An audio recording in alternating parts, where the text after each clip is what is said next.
Welcome to The Explainer. Have you ever actually stopped to wonder how the music industry transformed from selling individual records into a multi-billion-dollar corporate oligopoly? I mean, how did the little plastic discs we all used to listen to end up funding the massive media monopolies that shape our world today? Well, we are going to dive right into exactly that.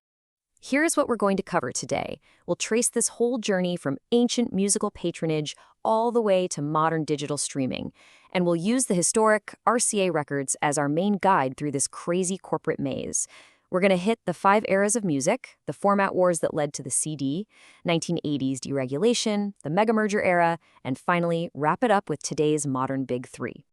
All right, let's kick things off with Section 1, the 5 eras of music. To really grasp the big picture of the music business, we kind of have to zoom way back. Think about the Greek poet Pindar in ancient times, who was essentially an early music entrepreneur, or the Catholic Church in the Middle Ages. Music started out strictly in the era of patronage. From there, it evolved into publishing in the late 18th century, broadcasting in the 1920s, and then the massive recorded music era starting in the 1950s. And finally, of course, the digital music era since the year 2000. It's a huge evolution from relying on local patrons to a booming, globalized physical and digital economy. Moving right along, that brings us to Section 2, Format Wars to the CD. Let's zoom in on that recorded music era for a second, because this is where technological format wars fundamentally drove the industry's economics. The rule of the game was simple. Whoever controlled the format controlled the cash. RCA Victor was right in the trenches here.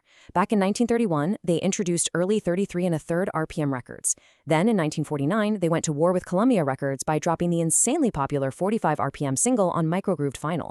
They even jumped onto the stereo 8-track tape bandwagon in 1965.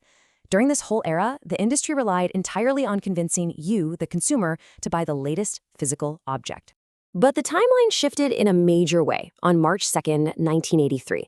That is when the compact disc, which was co-created by Philips and Sony, officially hit the US market. What really sent the industry's profits into overdrive, though, was the price point. Early CDs cost about $15 back then. If you adjust that for inflation, that is roughly $35 today for one album. Because it was so pricey, a lot of industry insiders initially assumed the CD would just be this niche, specialty item strictly for hardcore audiophiles. Well, that assumption was completely wrong. The format just exploded. Robert Simmons, who co-founded the early CD label Rykodisc, said that within just 2 years, the entire worldwide manufacturing capacity for CDs was completely overwhelmed by consumer demand for a single rock title. That title? Dire Straits' Brothers in Arms. It was a seminal album famously recorded digitally on Sony's 24-track tape machine, and the public's appetite for that crisp, new digital clarity was absolutely ravenous. This incredible consumer frenzy just kept building until it reached an absolute peak in the year 2000. In that year alone, nearly 1 billion CDs were shipped in the United States. 1 billion. Can you even imagine the sheer volume of revenue pouring into the record labels at that point? It was just astronomical. And here is the kicker. All this cash arrived at a very specific moment in U.S. political history. Which leads us perfectly into Section 3, 1980s deregulation and consolidation.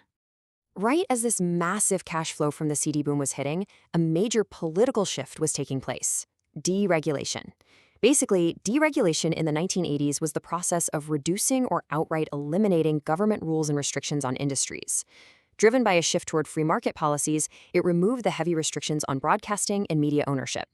Now, while the stated design of this was to allow for greater competition, what it actually did was open the floodgates. Media companies, flush with cash, started swallowing up their competitors left and right. The ultimate goal for these newly unleashed media giants was vertical integration.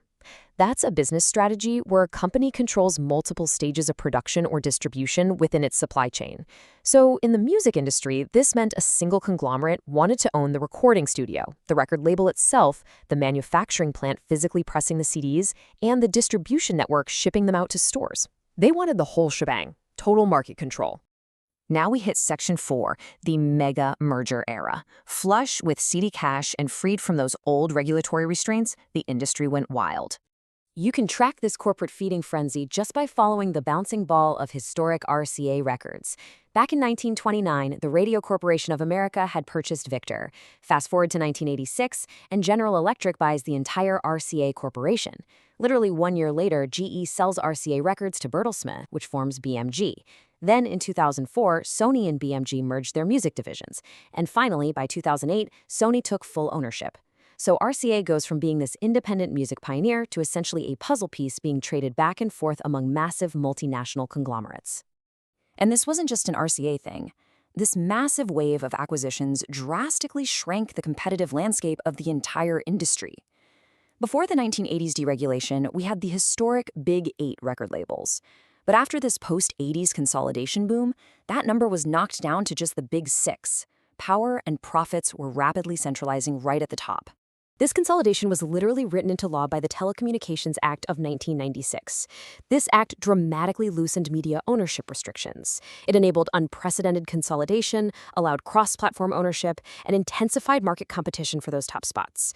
Conglomerates could now dominate multiple segments of the media industry at the exact same time.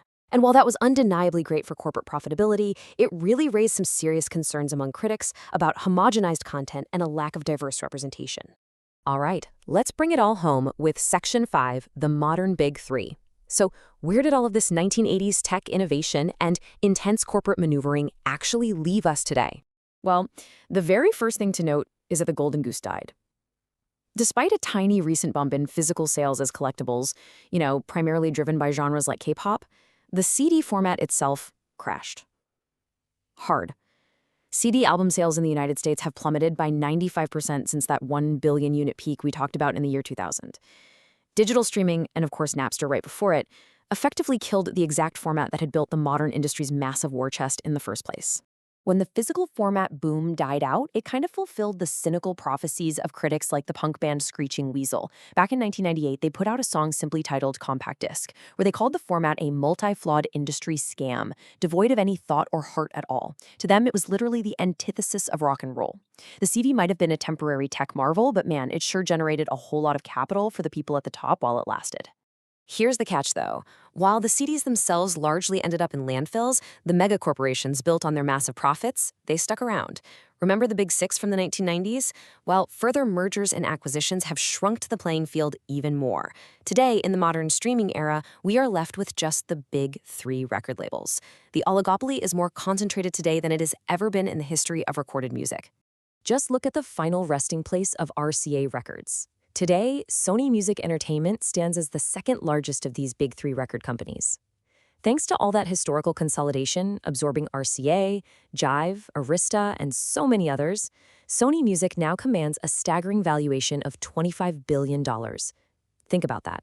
The corporate titans built on the backs of $35 CDs in the 80s and 90s are the exact same ones pulling the strings on your Spotify and Apple Music playlist right now.